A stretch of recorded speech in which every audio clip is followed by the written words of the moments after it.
eximen la responsabilidad penal. Vamos a ver el consentimiento. El consentimiento no tampoco figura en el proceso penal como causa de exclusión de la responsabilidad penal, ¿verdad? Entonces vamos a iniciar desde la lección 23, la lección 23 de culpabilidad. Entonces, la 21 y la 22 no la vemos. Iniciamos el tercer parcial desde la 23 con las causas que eximen la culpabilidad. Veamos en este nuevo texto, categoría dogmática de la culpabilidad, concepto jurídico de la culpabilidad. Vamos a ver 279. Estoy viendo el otro texto, ¿verdad? Vamos a ver qué dice sobre la culpabilidad.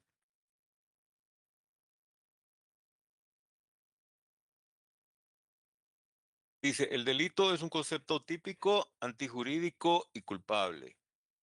Los requisitos para hablar del delito suelen agruparse en dos grandes bloques, el injusto y la culpabilidad. Las tres características que tiene que cumplir un comportamiento podrá ser definido como delito, tipicidad, antijuricidad y culpabilidad. Se describen dentro de los dos bloques de la siguiente manera: tipicidad y la antijuricidad compondrían el bloque del injusto penal, mientras que la culpabilidad conformaría como único elemento su propio bloque. Por eso, luego de afirmarse que se ha comprobado un injusto penal, o sea que existe la tipicidad y la antijuricidad, es necesario examinar si este injusto es culpable. Es que cuando llaman injusto, eh, injusto penal es que es como una situación que es temporal porque todavía no sabemos si constituye delito. Ahora estamos analizando si el injusto, o sea, si la apariencia de delito, o si ese hecho que tiene apariencia de delito, que le llaman injusto, porque existe ya la tipicidad y la antijuricidad, entonces vamos a seguir analizando el bloque de culpabilidad para determinar si el injusto penal, ¿verdad?, constituye delito. Entonces, para eso, luego de afirmarse que se ha comprobado el injusto penal, es necesario examinar si el injusto es culpable. Es decir, si se puede hacer responsable al autor del injusto penal para efectos de imposición de la pena. Esto presupone determinar cuál es el concepto y el fundamento de la culpabilidad. El principio de culpabilidad tiene la consideración de pensamiento rector de la justicia penal. La responsabilidad criminal solo puede basarse en la constatación de que cabe atribuir al autor la formación de voluntad conducente a la decisión de cometer el hecho antijurídico. Además, la culpabilidad nunca puede superar el merecimiento de la pena, de tal suerte que nadie puede ser castigado sin culpabilidad. O sea que tendríamos que ir analizando, ¿verdad? Como les expliqué, tenemos que ir gradualmente estableciendo si hay antijuricidad, si hay, y pasamos a la culpabilidad, ¿verdad? Entonces, para determinar si el injusto merece aplicarle una pena. Además, la culpabilidad nunca puede superar el merecimiento de la pena. Dice, bueno, el principio de culpabilidad tiene como presupuesto lógico el reconocimiento de la dignidad de la persona humana que se asienta sobre la libertad de decisión del hombre o de la mujer como sujeto de derechos y obligaciones. Ahora bien, este reconocimiento de la personalidad jurídica en materia penal solo se da cuando la persona tiene la capacidad de motivarse por la norma jurídica. Es decir, tiene que ser una persona que tenga control de su conocimiento, tiene que tener conocimiento de que está realizando una conducta que es contraria a derecho, que es antijurídica, que es típica y además que es prohibida, ¿verdad?, que es contraria a derecho. Ese conocimiento solo lo tiene una persona que tiene sus cinco sentidos, que es una persona completa, que toma una decisión por su libre albedrío de cometer un delito. Cuestión que no lo tiene una persona que carece de sus facultades mentales, ¿verdad?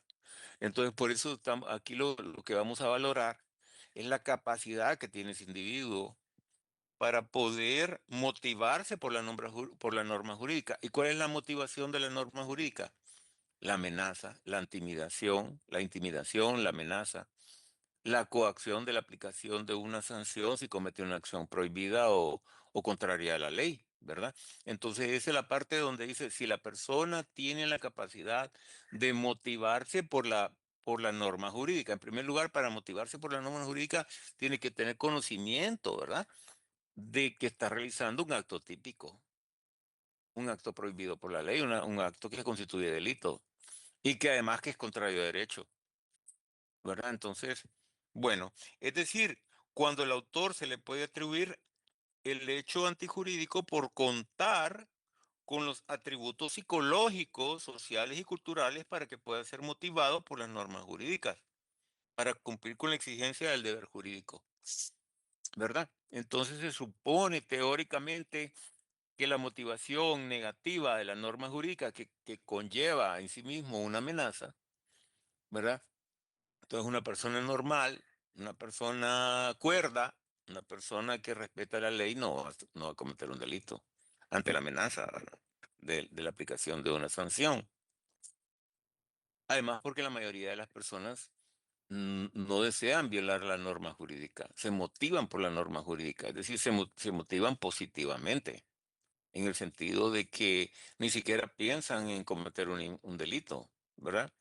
En cambio, una persona que quiere cometer una infracción o quiere cometer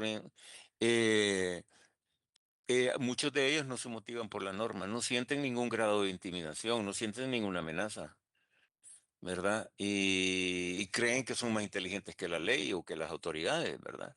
Entonces no existe en ellos esa motivación del cumplimiento de la ley.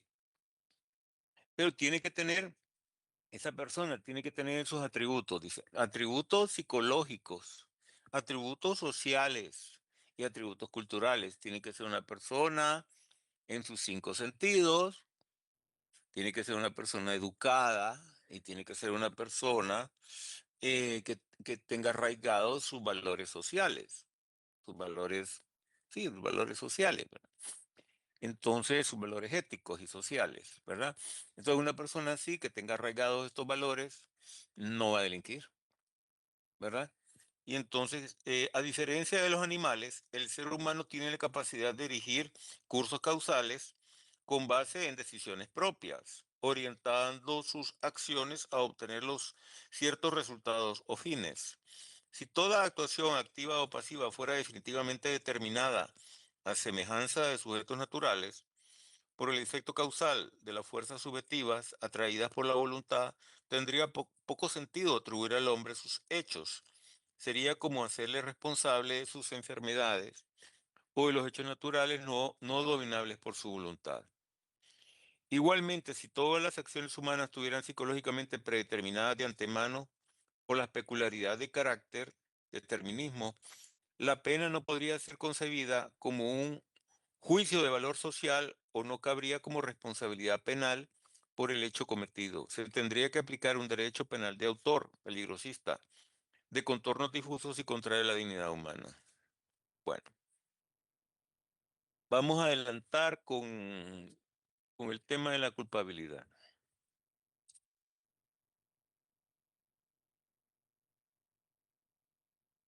Los elementos del concepto de culpabilidad.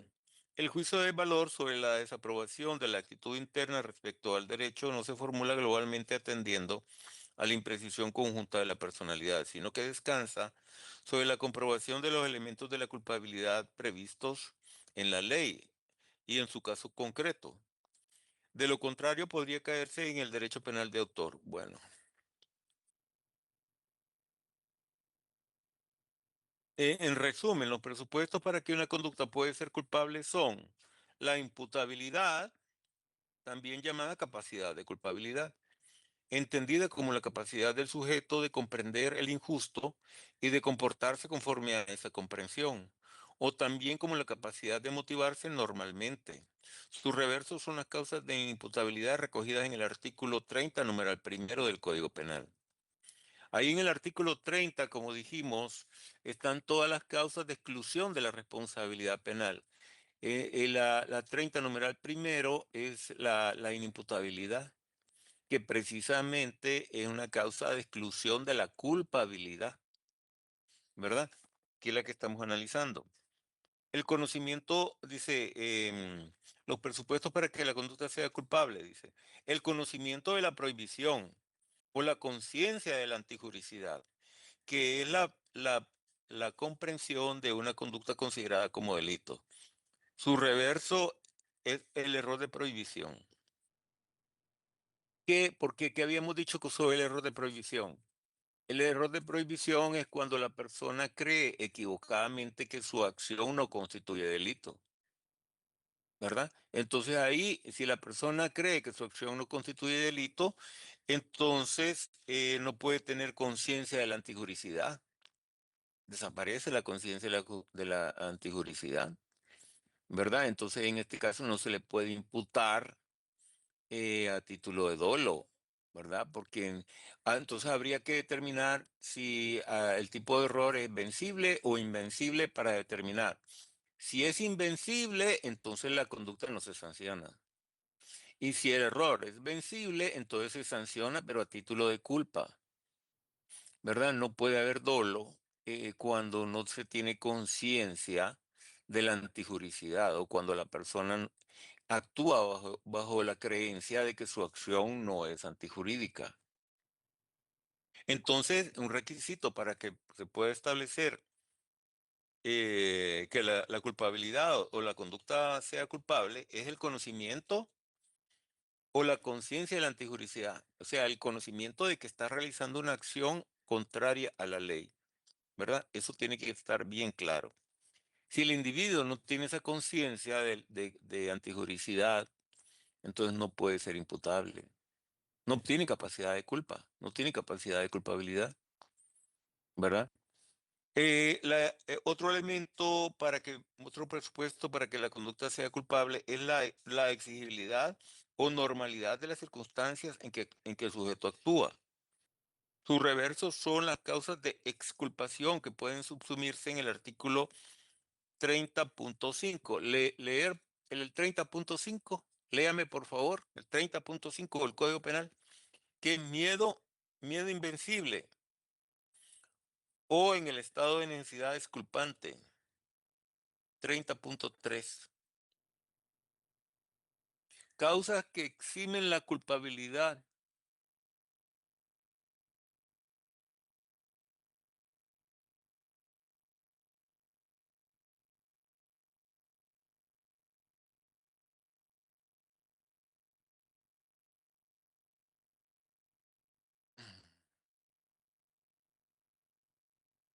treinta Ayúdeme, punto por tres favor, dijo, para ¿verdad, que... abogado? Sí, No, no, ayúdeme, sí. por favor, porque no vamos El, avanzando.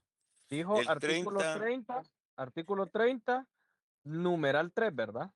No, no dije numeral 3. Dije, bueno, numeral 3 es necesidad, estado de necesidad.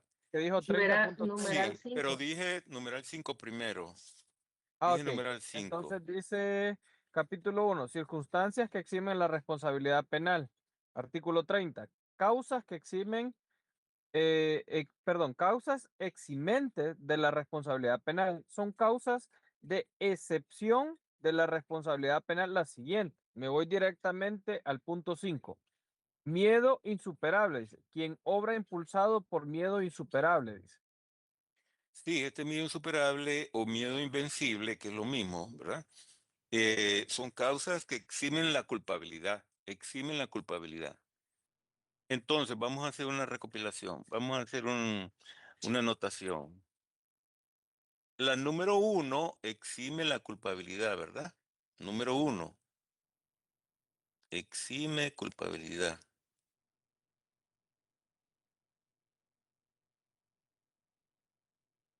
Número 2, número 3 y número 4 eximen la antijuricidad.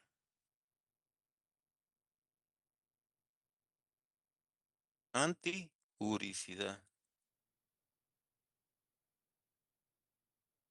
Con la 4, ¿verdad?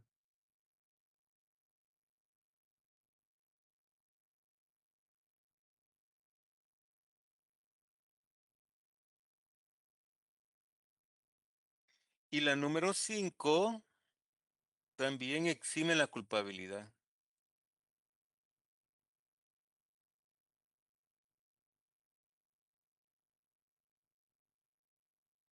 O sea que una persona que actúa por un miedo insuperable, su acción puede ser típica, es antijurídica, pero no es culpable. Porque a una persona que actúa el miedo para que sea una causa de exclusión de la, de la responsabilidad penal tiene que ser invencible, un miedo tan fuerte que supera la voluntad del individuo. No sé si ustedes alguna vez han tenido alguna sensación de ese tipo. Un miedo que es tan poderoso que controla la voluntad, que puede ser que la persona sea capaz de, no sé, de realizar una acción motivada por ese miedo, ¿verdad? Entonces, no sé, una persona que imaginémonos alguien que lo van persiguiendo, ¿verdad? Que va lleno de adrenalina, puede ser capaz de saltar un muro, puede ser capaz de, o de enfrentarse con varias personas al mismo tiempo, qué sé yo, una persona motivada por el miedo, o se congela, o no hace nada, ¿verdad? Entonces hay personas que reaccionan de diferente manera, ¿verdad? Pero en todo,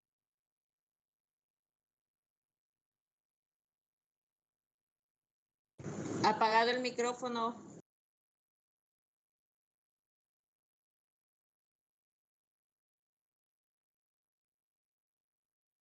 Creo que se le fue la señal también. es que toqué los botones del teclado por error, ¿sí? Porque estoy poniendo los libros encima del teclado, entonces estoy haciendo esas cosas. Bueno, entonces la cuestión es la siguiente. Dice acá que la exigibilidad o normalidad de las circunstancias en que el sujeto actúa, ¿verdad? Porque si actúa por un bien insuperable o actúa por un estado de necesidad exculpante, entonces no puede haber exigibilidad o normalidad. ¿Se acuerdan que cuando hablamos del miedo insuperable, no, perdón, del estado de necesidad exculpante, yo les explicaba, o no sé, no me acuerdo si a ustedes les explicaba, de que en este caso están los dos bienes jurídicos, alguien que tiene que elegir entre salvar su vida o salvar la vida de alguien, o sacrificar la vida de alguien para salvar su propia vida. Entonces, en ese caso, no se le puede exigir a esa persona que actúa de esa manera una conducta diferente o comportarse de manera diferente, porque son situaciones de miedo. Son situaciones, por ejemplo, en un naufragio, o en un incendio, o en, no sé, en una situación como esa, ¿verdad? Donde la persona, donde todo el mundo quiere salvarse. Y entonces, para salvar su propia vida, sacrifica la vida de otro. Entonces, en este caso, sería un estado de necesidad exculpante, porque a la persona no se le puede exigir una conducta diferente, analizando las circunstancias del caso.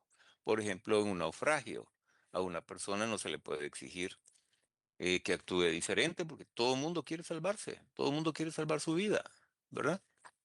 Entonces, bueno, las causas de exclusión de la culpabilidad. Hablemos de la inimputabilidad, 30 numeral primero, ¿verdad? Como causa de exclusión de la culpabilidad.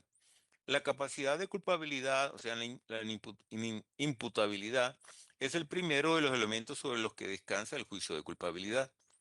La capacidad de culpabilidad debe concurrir para que la actitud interna frente al derecho pueda resultar, en definitiva, censurable. Es decir, que el reproche, porque el juicio penal en realidad es un reproche que se le hace, en este caso, al autor, pero es un reproche a un injusto penal, ¿verdad?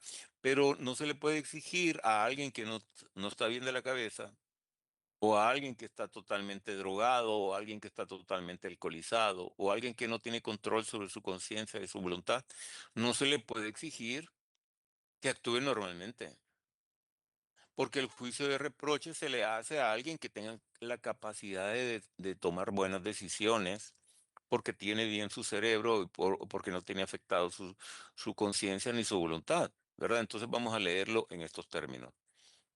Dice, la capacidad de culpabilidad debe concurrir para que la actitud interna frente al derecho pueda resultar en definitiva censurable.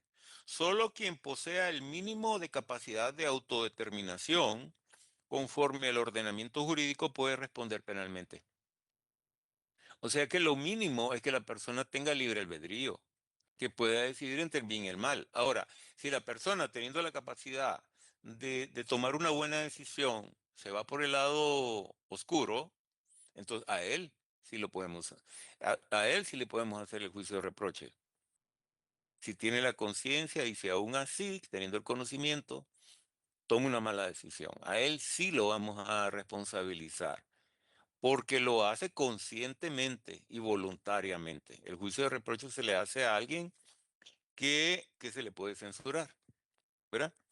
Entonces, la imputabilidad se configura como la capacidad de comprender lo injusto del hecho y la capacidad de dirigir la actuación conforme a dicho entendimiento, ¿verdad? Entonces, la imputabilidad supone, por lo tanto, una capacidad cognitiva. ¿Qué es capacidad cognitiva? Vamos a ver alguno que sea psicólogo ahí. ¿Qué es la capacidad cognitiva en un individuo? Es la capacidad de comprender, la capacidad de entender el alcance de sus actos, ¿verdad? Entonces es una capacidad cognitiva o que tenga conciencia de lo que está haciendo. En segundo lugar, la persona tiene que tener capacidad volitiva, es decir, un control sobre su voluntad. No solamente capacidad cognitiva de conocimiento, de comprensión, sino que la capacidad volitiva, que es la capacidad de tomar buenas decisiones, la capacidad de dirigir su accionar de conformidad a esa comprensión. ¿Me entiende? Como que una persona diga, yo sé que estoy cometiendo un delito, pero al final no me importa y estoy decidido a hacer lo que tengo que hacer, ¿verdad? Entonces ahí a esa persona sí se le puede hacer reproche, ¿verdad? Porque tiene capacidad cognitiva, comprende, conoce el alcance de sus actos y sabe que si la policía o la autoridad lo detiene, lo van a sancionar. Y no le importa, sigue adelante y comete el delito, ¿verdad? Entonces a él sí lo podemos sancionar. Tiene que tener esos dos elementos, ¿verdad? Capacidad volitiva y cognitiva. Dice, por ello se ha llegado a la conclusión de que quien no ha llegado a una determinación por la edad o porque padece graves perturbaciones psíquicas o alteraciones mentales, digamos, no posee capacidad para realizar decisiones personales por las que deba responder penalmente, ¿verdad? Entonces aquí hablamos de que hay diferentes tipos de perturbaciones psíquicas, ¿verdad? Algunas son en verdaderas enfermedades mentales y otras son perturbaciones que provoca el mismo individuo o que le provoca a terceros. Por ejemplo, a alguien que actúa bajo los efectos de alguna sustancia, ¿verdad? Como puede ser el alcohol o puede ser las drogas o combinaciones de drogas y alcohol, dependiendo de la cantidad de droga que haya consumido. O en el caso de las perturbaciones mentales congénitas o que se vayan formando con el tiempo, con la edad, dependiendo de las circunstancias, ¿verdad? Tendríamos que determinar o medir el grado de perturbación para saber el grado de perturbación de su conciencia y de su voluntad, que son los dos elementos que tenemos que valorar, ¿verdad? Entonces, aquí, por ejemplo, en las personas menores de edad, para los efectos de la responsabilidad penal, los menores de 12 años no cometen delitos, son totalmente inimputables, o sea que no se les puede imputar la comisión de un delito, porque son personas inmaduras, porque no tienen la capacidad de comprensión, por la edad, por su desarrollo biológico, intelectual, mental, ¿verdad?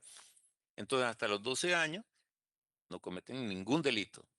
Claro, los padres son responsables civilmente de las acciones que cometan sus hijos menores de 12 años. Civilmente, no penalmente, ¿verdad? Porque recuerden que la responsabilidad penal es personalísima. No podemos responsabilizar a los padres por una acción ilícita que cometa un hijo, o la esposa, o un hermano, o el papá. No, cada quien responde penalmente de manera individual. Pero sí hay responsabilidad civil. Digamos, los padres responden civilmente por lo que hacen los hijos, ¿verdad? Y cuando los niños están menores, ¿verdad? Por ejemplo, si un niño quiebra jugando pelota, quiebra una ventana, entonces los padres tienen que responder, ¿verdad? Los padres responsables. Pues hay unos que no lo hacen, ¿verdad? Pero su responsabilidad es esa, responder por lo que hacen los hijos. Ahora, de los 12 años a los 18, la responsabilidad es relativa. Es relativa, quiere decir que son relativamente imputables. ¿Por qué decimos relativamente imputables? Porque no se les aplica el Código Penal de adultos, no se les aplica, porque el Código Penal de adultos inicia de los 18 años en adelante. ¿Verdad? De los 18 años en adelante se aplica el Código Penal. Quiere decir que si un niño, porque es un niño todavía, ¿verdad? De los 12 a los 18 comete una infracción, que no es un delito, una infracción penal, no se le juzga de conformidad a los delitos y a las penas que tiene el Código Penal, sino que se le sanciona de acuerdo a una jurisdicción especial que es de niñez y adolescencia, ¿verdad? Para los niños infractores. Se les aplica sanciones, pero no son las del Código Penal, ¿verdad? Porque, como les dije, se aplican de los 18 para adelante. De los 12 a los 18 se les aplica el Código de la Niñez y de la Adolescencia, ¿verdad? Que son sanciones, no se le llama sanciones, sino que se le llama medidas socioeducativas. Son las que se le aplican, que son sanciones, ¿verdad? Pero no se les denomina penas. Se les denomina medidas socioeducativas, ¿verdad? Que tienen una finalidad educativa, como dice su nombre, ¿verdad? De reeducar, porque el niño todavía está en una edad donde se le puede educar. Entonces está en el proceso de educación. Entonces se supone que es más fácil rectificar cuando el niño está en el proceso educativo que después, ¿verdad? Porque ahí ya un adulto, o sea, un adulto para los efectos del derecho penal es arriba de los 18. Ya una persona arriba de 18 ya no está en proceso de educación, sino que ya sería reeducación. Reeducación. Sería rectificar los errores de que cometieron los padres al no educar bien a sus hijos, ¿verdad? Eso sería reeducarlos, enseñarles, enseñarles nuevas normas de comportamiento social, respetuosas de la ley. Bueno, ya vamos llegando a la conclusión. Entonces, su capacidad mental, cognitiva y volitiva, que recuerden que les dije que son los dos elementos que tienen que coincidir, ¿verdad? Capacidad volitiva y capacidad cognitiva, tienen que confluir, pero si la persona no tiene la capacidad volitiva o la capacidad cognitiva, produce que no sea exigible motivarse conforme a las normas jurídicas. Cuando hablamos de motivación, quiere decir que no se deja motivar por las normas jurídicas, significa que no siente temor, no siente ninguna amenaza, no siente ningún miedo de que lo vayan a sancionar, ¿verdad? Porque no tiene, como no tiene capacidad cognitiva, o porque la ha perdido, porque también puede ser que la haya tenido, pero la perdió. Puede ser una persona que haya consumido tantas drogas que la persona ya no le importa que lo sancionen o no, le da lo mismo. Pero a él lo que quiere es seguir consumiendo y no le importa si lo van a sancionar o no, ¿verdad? Y la capacidad volitiva también, ¿verdad? Porque también las drogas llega a un momento en que controlan la voluntad de las personas. ¿verdad? No son ellos los que toman las decisiones, sino que son decisiones de corto plazo en los cuales la persona lo que anda buscando es la próxima dosis, ¿verdad? No le interesa comer, no le interesa dormir, no le interesa nada que tenga que ver con otro tipo de situaciones. Entonces, bueno, entonces tenemos que valorar esa capacidad mental, ¿verdad? Para valorar la capacidad mental tenemos que analizar estos dos términos, ¿verdad? Cognitiva y volitiva. Esto no excluye que se le pueda imponer medidas de seguridad, ¿verdad? Porque recordemos que una persona puede ser penalmente absuelto, puede ser absuelto, digamos, por le voy a poner el caso, una persona que adolece de una enfermedad mental, ¿verdad? Muy grave, en una situación, en una determinada circunstancia, le quita la vida a otra persona. Normalmente, eso sería un delito de homicidio o de asesinato, ¿verdad? Pero como la persona no tiene capacidad cognitiva ni volitiva, porque adolece, eso tiene que probarse científicamente en un juicio a través del dictamen pericial. Tiene que venir un psiquiatra, un psicólogo y decirle al juez, le hemos hecho varias evaluaciones a la persona y esta es una persona que ya tenía un diagnóstico, estaba sometido a un tratamiento, la persona dejó de consumir sus medicamentos y cayó en una crisis donde la persona perdió su capacidad volitiva y cognitiva y por eso en esas determinadas circunstancias estaba sufriendo de alucinaciones, porque esa es otra cosa, que la persona también puede estar sufriendo de ese tipo de alucinaciones las alucinaciones pueden ser visuales, pueden ser alucinaciones sonoras, escuchar ruidos, ¿verdad? O escuchar voces, otro tipo de alucinaciones, ¿verdad? Entonces puede ver un monstruo, puede ser que vea fantasmas o puede ser que vea diablos, ya, no sé, en la mente de una persona perturbada, ¿verdad?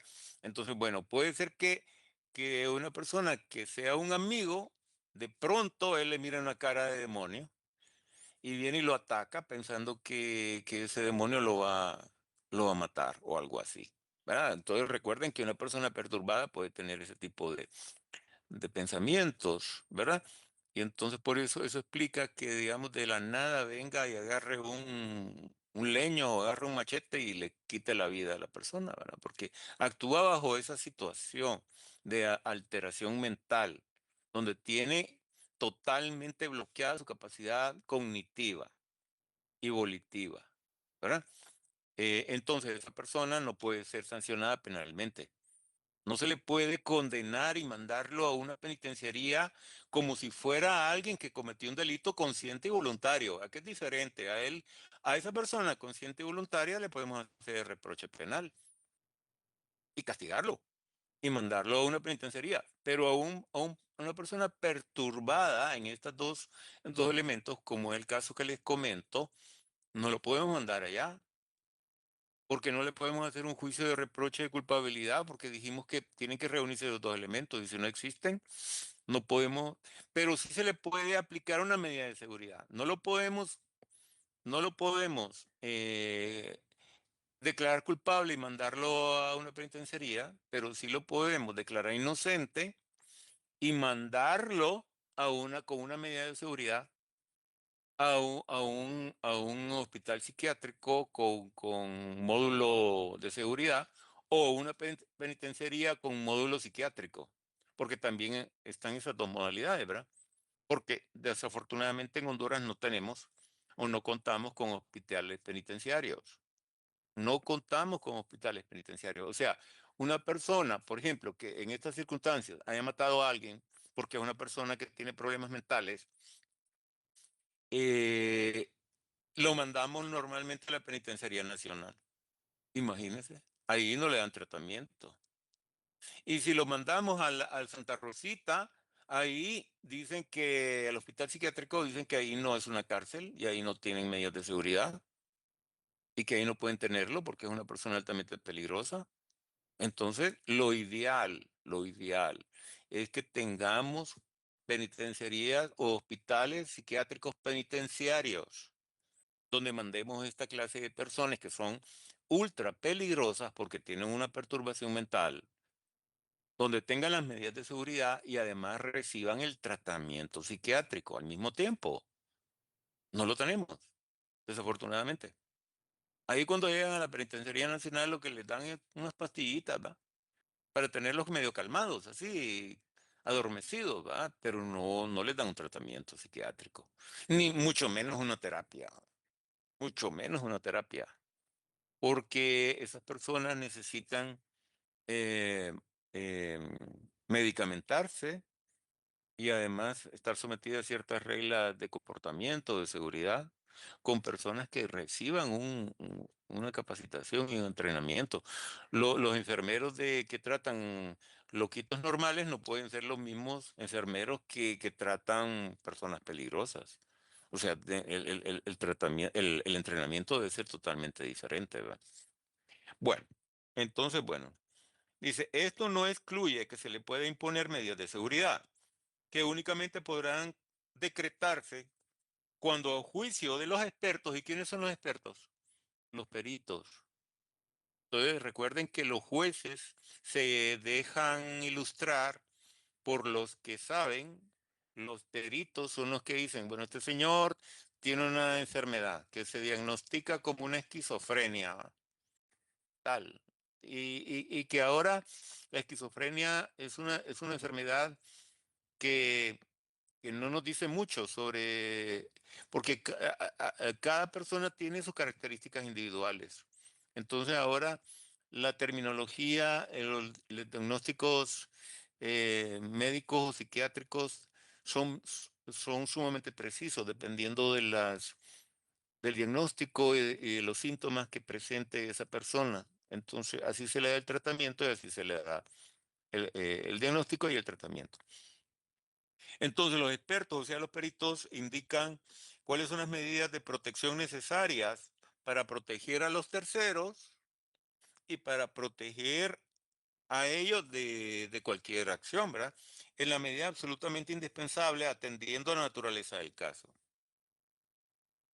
Entonces, los aíslan, digamos, los aíslan a estas personas peligrosas, ¿verdad? Para que no dañen a terceros o para que no se hagan daño a sí mismos.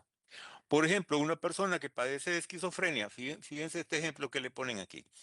Por ejemplo, una persona que padece de esquizofrenia paranoide delirante y al sufrir ataques de alucinación, imagínense que no había leído esto, pero es como que, ¿verdad? Es el caso típico, ¿verdad? Dice, puede acometer a otros en la medida que no se le proporcione el tratamiento psiquiátrico adecuado. Persistirá una situación de inseguridad para terceros. En este caso, el juez no podrá decretar una pena, pues la persona adolece de capacidad de culpabilidad, ¿verdad? Pero podrá decretar una medida de seguridad adecuada y con la menor afectación de los bienes jurídicos del inimputable para evitar nuevas agresiones. Entonces estaríamos hablando de que una persona que adolece de una esquizofrenia paranoide delirante, imagínense, ¿verdad? Entonces esta persona es inimputable. Inimputable. ¿Verdad? Quiere decir que la acción que puede haber cometido, ¿verdad? Imagínense que pudo haber matado a alguien, ¿verdad? O pudo haber agredido y causado lesiones a una persona en una situación de... la esquizofrenia es la enfermedad más grave, la enfermedad mental más grave. Son personas que están alejadas de la realidad, ¿verdad? Están totalmente alejadas de la realidad. Entonces, bueno, en este caso, este es un imputable. Entonces, no lo sancionamos como una persona normal, ¿verdad? Como una persona consciente y voluntaria, sino que lo exculpamos penalmente, pero lo mandamos a recibir tratamiento a una institución, ¿verdad? A la institución que corresponda, ¿verdad? Porque no puedo decir cuál. En Honduras tenemos esa deficiencia. En este caso, el juez no podrá decretar una pena, pues la persona adolece de capacidad de culpabilidad, o sea, no tiene la capacidad de culpabilidad. Cuando dice adolece de capacidad de culpabilidad, significa que no la tiene. Pero podrá decretar una medida de seguridad adecuada y con la menor afectación a bienes jurídicos del inimputable para evitar nuevas agresiones. Se debe distinguir las causas que excluyen la imputabilidad de aquellos supuestos donde el sujeto ni siquiera realiza una acción. Bueno, es que recordemos que cuando vimos los aspectos negativos de la acción, ¿verdad? Entonces, uno de los aspectos negativos de la acción, podemos retroceder al cuadrito de la página 91, vamos a ver. Sí, los elementos negativos de la acción es actos reflejos, plena inconsciencia. Entonces decimos, cuando una persona actúa en una circunstancia que no tiene conciencia de lo que está haciendo, entonces ni siquiera comete una acción. La acción es el primer elemento del delito, ¿va? Entonces, si la persona es inconsciente, no sabe lo que anda haciendo, entonces ni siquiera comete una acción. Es una acción, no es necesario llegar a determinarla si tiene conciencia, si tiene voluntad, allá cuando estamos analizando el dolo, porque recordemos que el dolo lo analizamos hasta que llegamos a la culpabilidad, ¿verdad? Hasta que llegamos al cuarto elemento esencial del delito. Acción típica, antijurídica y culpable. Entonces, analizamos el dolo hasta que analizamos la culpabilidad. Pero la ventaja que tenemos es que decimos que si una acción reúne un elemento negativo, por ejemplo, que la persona actúa con plena inconsciencia, entonces decimos que no hay delito. No hay delito por falta de acción. O porque la acción, porque no se puede culpar a una persona que está actuando de manera inconsciente, que no sabe lo que hace. Un sonámbulo, una persona que camina dormida o alguien que está hipnotizado, en verdad, ese tipo de acciones, ¿verdad?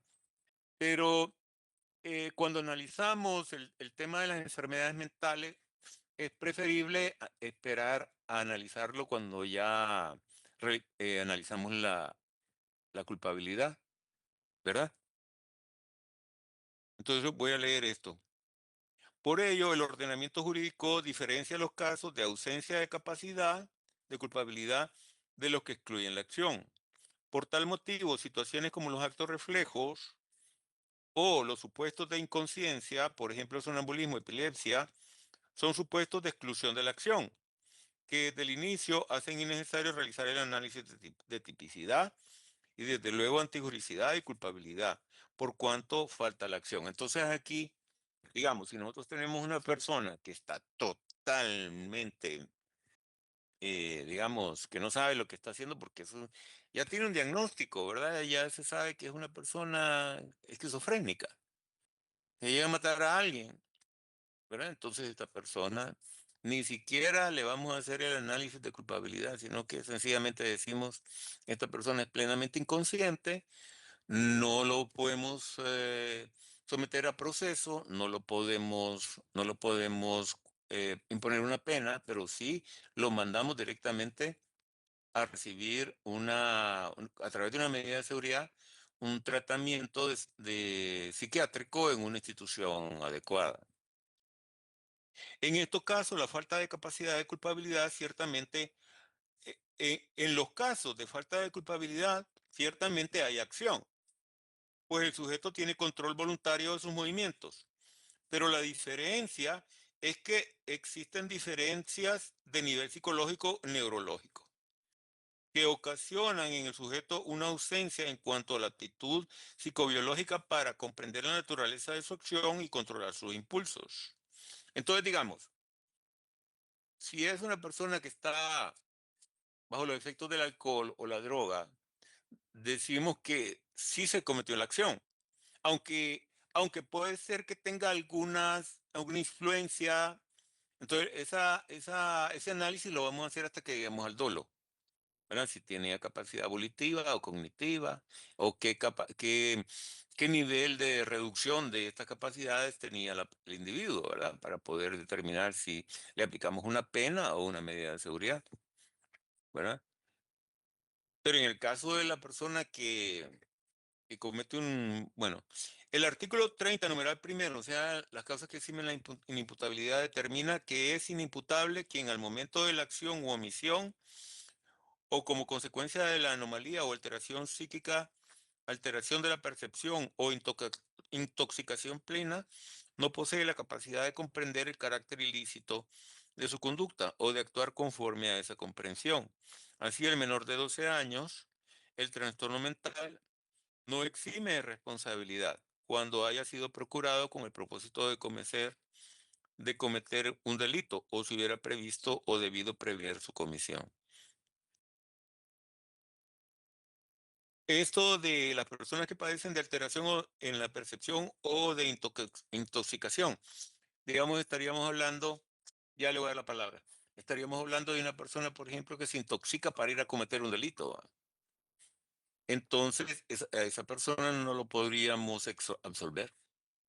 Bueno, porque esa persona tomó la decisión cuando estaba consciente y se puso en una situación de intoxicación para ir a cometer el delito. Entonces, aunque haya estado intoxicado en el momento de la comisión, lo que vamos a juzgar es cuando tomó la decisión de ir a delinquir. Dígame, Ana, y después Ángel.